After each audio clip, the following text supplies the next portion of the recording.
Good question is ridiculous, right? And then I again try and go through the back door. So we start with molecular genetics, and we do mutation rates, and that naturally leads into comparisons of sequences. And so again, as you say, getting the kids, because a lot of kids that I teach, because they're freshmen, they've been exposed to the ideas, but they have not solidified it. They're not educated in the young earth or whatever it is. So if you can get them to start thinking critically, they slowly find their way to being a little bit more logical. Yeah, I mean, science has great convincing power. I mean, we have the fossils. We win in the long run. Yes. Well, also, if you start with the process of science, as people are saying, and teach evolution as a process, I think where some of these groups have really hung up is when we talk about human evolution. Yes. But there's so much to evolution. I mean, are we really the most important thing? I mean, you can talk about emphasize evolutions in all these other areas with all these other organisms, and then maybe bring in human evolution or at that point. But I think that's where so many of these groups have been human. Quite so. I mean, even as I said, some in this realm here, dogs can evolve, and a little bit of evolution. But you start talking about human evolution, or the soul issues, would sort of come into here, and people get very upset about that. Also, back to your point, I don't know if I would say you're wrong, but part of that I agree with. I think part of the problem is that on the side of people who believe in evolution, that we're really way too polite. And I think, and the way I was brought up, you didn't argue with, you believe whatever you want, you don't comment on people's religious beliefs, this and that. And then I think that overlaps into, you don't see billboards promoting evolution, and I don't know if we should or not, but there's Or science in general.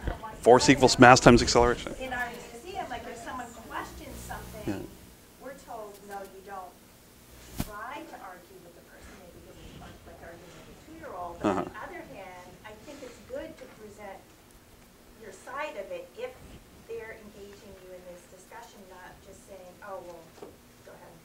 Yeah, I mean, I think there may be polite and civil ways to approach this, and that's probably going to be much better, with the honey rather than vinegar approach. I mean, if you think back in history, whenever the king was going to be overthrown, they would say politely, "We think the king needs new advisors," and then a bunch of heads would get cut off. If it was said very politely, we need to.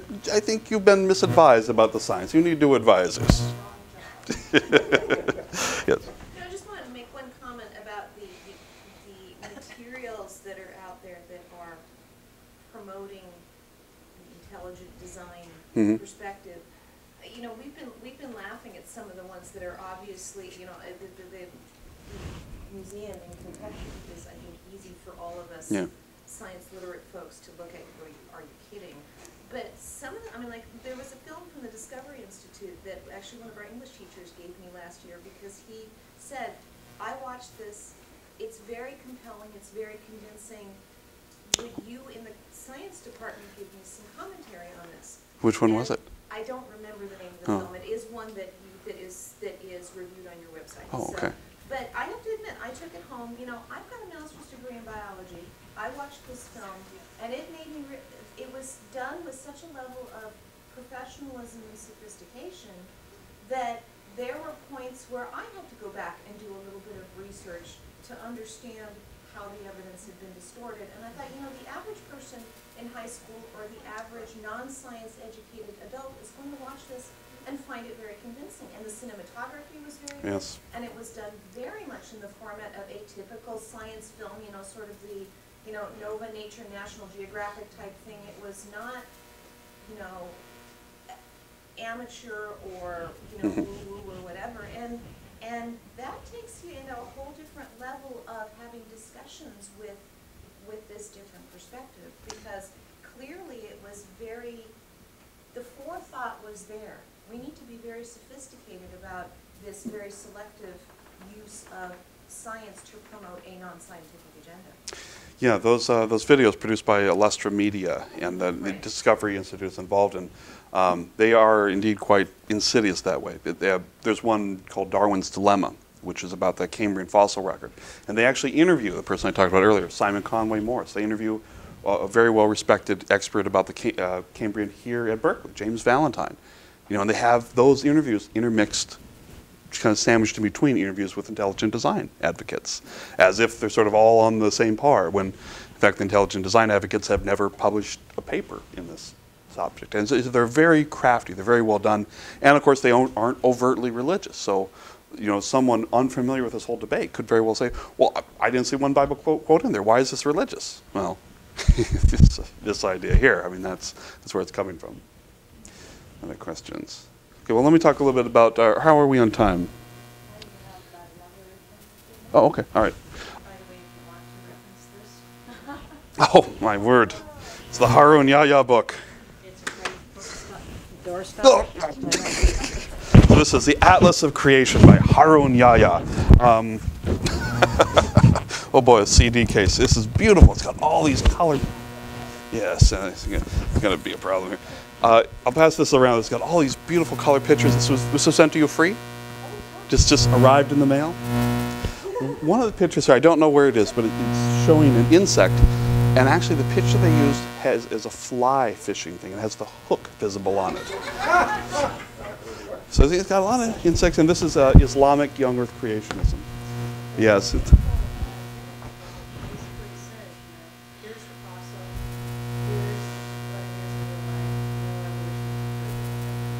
Right. Let me pass that on. Maybe I'll start on this end here. Yeah. Maybe it is too hard to pass around. Well, anyway, check that out there. That's a most interesting thing. And if the Discovery Institute had the money, I'm sure they would love to send those Illustra Media videos like Darwin's Dilemma. Just send those to every public school teacher. That would be... Uh-oh, am I off?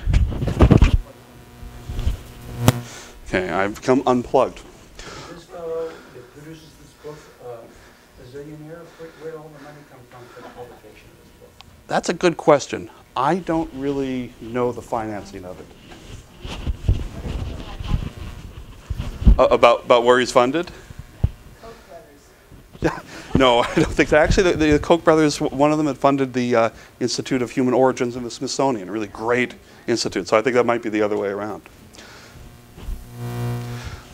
So let's talk a little bit about these 10 questions things. Some of you have faced these, some more of you may face these. If you encounter these in the classroom, the student coming in with a list, some sort of printed sheet saying 10 questions to ask your biology teacher, Google that phrase, and our site will come up in the close hits on that in Google that will show you exactly why each of these 10 points is completely wrong in detail. So you can be prepared in this sense to know this is coming.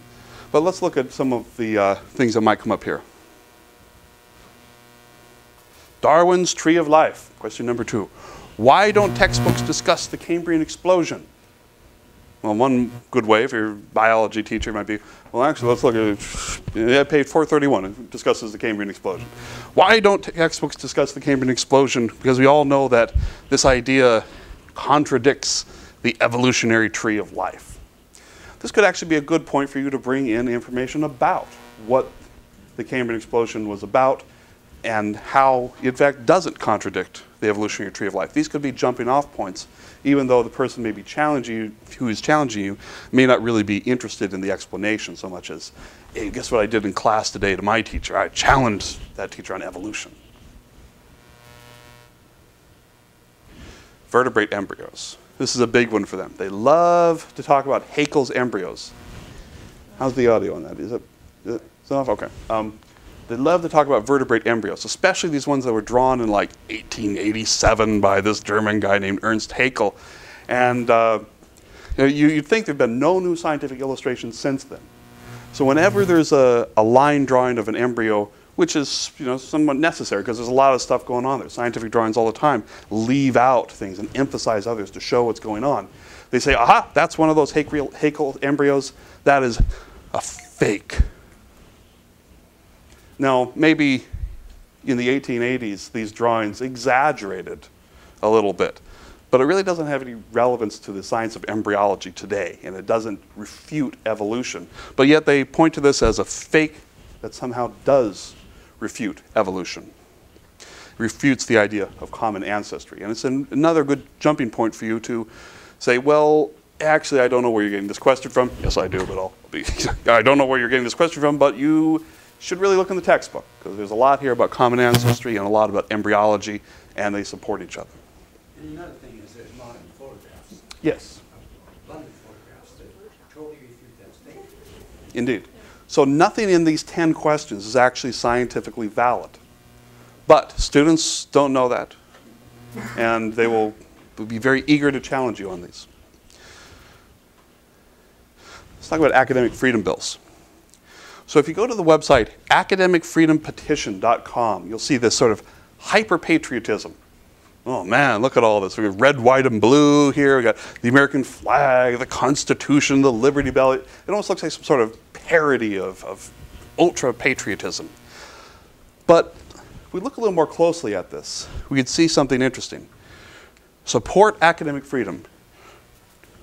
In many states, teachers, students, and even college professors have faced intimidation and retaliation when they attempt to discuss scientific criticisms pertaining to evolution. You say, wait a second, this is about an evolution thing. This is about criticizing evolution. And when you look closer still, you see, wait a second. The Discovery Institute, this is maintained by them. The website is registered by them. And the model legislation that they put on this, we have found cut and pasted in many of these academic freedom bills around the country. Variants of this crop up year after year. State legislatures are going to this page or elsewhere and is simply cutting and pasting the model academic freedom, so-called academic freedom bill. I have this in quotes because, like the Princess Bride, they keep using this phrase and you just want to say, you keep using those words. I don't think that means what you think it means. Academic freedom traditionally is applied towards college professors and is very useful when you think of controversial statements one might want to make in the classroom, and you want to have professors have the freedom to make those statements and to explore those ideas without having at every step to worry about losing their jobs. But it hasn't really applied in that sense to the K-12 environment in the same way. It doesn't have that legacy. It's not academic freedom in the sense to teach whatever you want in your 7th grade science class. You kind of have standards, and you have a book, and you're supposed to be involving what's in those standards and in that book. So it's really sort of an apples and oranges case here. But how this may come up for you is in this part here. In many states, teachers, students have faced yada yada. This bill will prevent them from facing any retaliation. So here's how this could come across to you. You grade a student down because of what that student wrote about the Cambrian explosion in a biology class. And the student says, well, I'd like to challenge your grading on this. These are my religious beliefs about what happened. And I have the academic freedom, according to the bill that was just passed by the legislature, to have those beliefs, and you're retaliating against me by marking me down because I put what you consider the wrong answer. God, how are you going to deal with that? Man, that's really going to be a problem. In a science class, that's what these bills are pertaining to.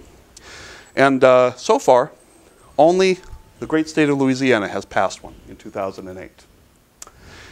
But last year, and this is just a smattering, just last year, this is going on every year, we've seen these kinds of bills introduced in Florida, in Kentucky, in Missouri, in New Mexico, Oklahoma, and the great state of Texas. It's quite a flurry of bills last year. All of these died in committee, but one of them passed out of committee. Tennessee. It was passed into the House of Representatives there, which passed the bill overwhelmingly. The governor indicated he was about to sign it. The Senate overwhelmingly polling indicated they were going to go with it. It looked likely to become law, and then at the last minute, the original sponsor of the bill withdrew it. Really? Well, we don't know exactly why, but maybe part of it was the work that NCSE did in organizing scientists, letting them know in Tennessee that this was going on. I had a petition that was signed by every member of the National Academy of Sciences in Tennessee. It was presented to all of the members of this committee, including the sponsor, saying, please, please don't do this. Nobel laureates signed this. Professors, that the person in Tennessee, the legislature who had introduced this, including some of his former professors, contacted him. And maybe it was that personal contact that, okay, maybe I'll hold off on this. So the status of this is that it's sort of on hold till next year. Could be reintroduced. The guy said he needed more time to listen to his constituents, which is a very reasonable thing to say. One would hope that all legislatures would listen to their constituents. But if it's not Tennessee in 2012, then it's going to be more of these, and other states. These bills are spreading like wildfire and will become something that you potentially will have to face. Well, there are in each of these states pro-science people. There are people in the business communities who realize that Louisiana has actually lost a lot of money because of this. Scientific conferences that had planned to go to New Orleans and hold their big conference there says, you know, maybe not so much. We're going to go elsewhere. So when there's a direct financial cost for this sort of silly, unneeded legislation, then, well, even people who are not supportive of evolution can fail to support these bills. Let's talk about Santorum Amendment. So, do I hear hissing? So Rick Santorum, if you Google Santorum Amendment, and it's important you include amendment in that Google search. Well, no. Just don't Google Santorum alone. You may not be what you're expecting. If Google Santorum Amendment, and what you'll get is language like this. Claims by creationists that as part of No Child Left Behind, part of that law reads, where biological evolution is taught, the curriculum should help students to understand why the subject generates so much controversy, yada, yada, yada. So in other words, when you teach evolution, you have to teach the controversy as well. That's the claim that's made. And like so much else, it is completely wrong. This is not part of the law. This was voted on in the Senate, but the House version didn't include it, and the No Child Left Behind bill signed by President Bush didn't include it. And we have this persnickety thing in the Constitution where the law that's signed, the language in there actually sort of matters. So the fact that this language is not in there means that it's not law. There is no Santorum Amendment to No Child Left Behind. Now, interestingly, I was reading a letter not so long ago by a certain representative who was saying that it is, in fact, law, that it is required, and was citing this. This representative, you might have heard of him, John Boehner. So the Santorum Amendment is something that you may be presented with. You may have parents calling you up and saying, I hear my kid is saying that next week you're going to be talking about evolution. I hope you're going to be talking about the controversies. In fact, I'm going to insist that you do, based upon the Santorum Amendment, based upon the No Child Left Behind law. You don't want to violate the law, do you? So you need to be informed that this is, in fact, not law, that those claims are spurious and they're just trying to intimidate you, even though they may actually think this. They may have heard this from people around it. Yeah.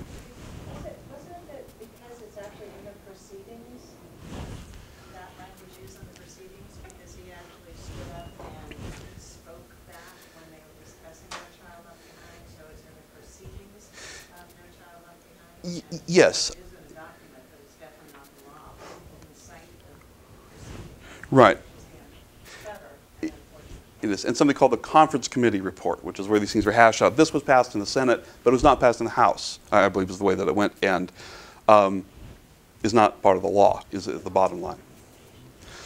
Now, something that is part of the law is the Hatch Amendment. So it's rather interesting. Here are some letters that we've received. Dear NCSE, a member of our school board claims that something called the Hatch Amendment requires our teachers to let students opt out of instruction in evolution. Dear NCSE, I have a student whose father wants me to let his son opt out of instruction in evolution this semester. The principal says, let him do genetics. I can't have the kid do Punnett squares for 4 weeks. But he'd be really, really good at it. Have that Punnett squares down, man. So this sort of Hatch Amendment thing is about opting out of evolution instruction. And you as a teacher may be presented with one of these. If you search the web for Hatch Amendment, one of the things that will come up is a model Hatch Amendment letter. Just like there's model 10 questions about evolution. And this Hatch Amendment letter runs like this. It says, from yada, yada, yada, dear so-and-so, I'm the parent of blah, blah, blah, who attends so-and-so school, yada, yada, yada. The meat here is the last paragraph. Under the Hatch Amendment, I hereby request that my child not be involved in any school activity or materials listed unless I have first reviewed all the relevant materials and given my written consent for that. And there's a long list of things here, including evolution. A lot of them, strangely, are about psychology and group testing, and there's a whole array of things in this, but one of them is evolution. And so the idea here is you get this letter under the Hatch Amendment. I must first review this material before you as a teacher can teach it to my child. That's the law. Except that it isn't the law. The Hatch Amendment pertains only to surveys. I mean, you have a classroom, you're going to use this classroom as part of a survey study, maybe some academic thing. We want to find out what 6th graders are think about this. Then in that case, the parents can request that they first review this survey before the child be given it. But it's not pertaining to curriculum. It's not pertaining to the classroom. You don't have to turn over your textbook and have the parent stamp each page for each student. Think about it. I mean, how many students you got in the class? How many pages you got in that? Think about all the hassle that would be. Okay, today we're going to do chapter 4. I have, according to my notes here, Jimmy is excused from that. Carrie, she's coming back from that. Tom, oh, he's out on this one too. You know, you have to do a piecemeal thing with each section that you're doing. I mean, it's that ridiculous. So the Hatch Amendment is something that gets thrown out there at you. But again, like the Santorum Amendment, like the 10 questions, it has no meat. It has no legs. It doesn't mean what it seems to mean. Although frequently, it's a weird array of sites that host these. If you Google this and try and find it, you'll see like anti-Ritalin sites, because they think, you know, the school is going to psychologically test my kid and drug them, so I'm requiring the school not do any psychological testing. Here's my Hatch Amendment letter on that. It's just like this array of craziness about people who, you know, just like really are having issues with the idea of public education. So, to conclude, the struggle, from my perspective, in my eyes, looks like this. You may be in one district, one school, one classroom, but there are somewhere between 14,000 and 17,000 school districts in the United States, and this is the map of them. Why such an ambiguity? Because there's so many. I mean, it's weird that there's not an exact number, but you know, you Google it, nobody knows exactly even how many school districts there are. But between 14 and 17,000, and each one of these has an elected school board, sometimes an appointed school board, but usually an elected school board. At each one of these meetings, a school board member can get up and say, I think we ought to teach these 10 questions about evolution. And then it starts. This anti-evolution activity is happening not so much at the state level, certainly not at the national level. It's happening in here, in these school districts. And so, if in your school district you happen to come across this, please do let us know at ncce.com.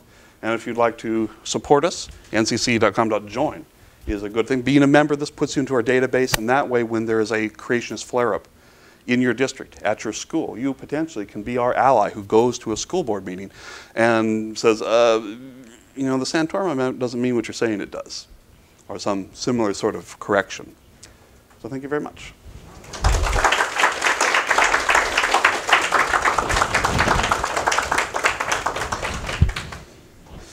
Okay. Yes.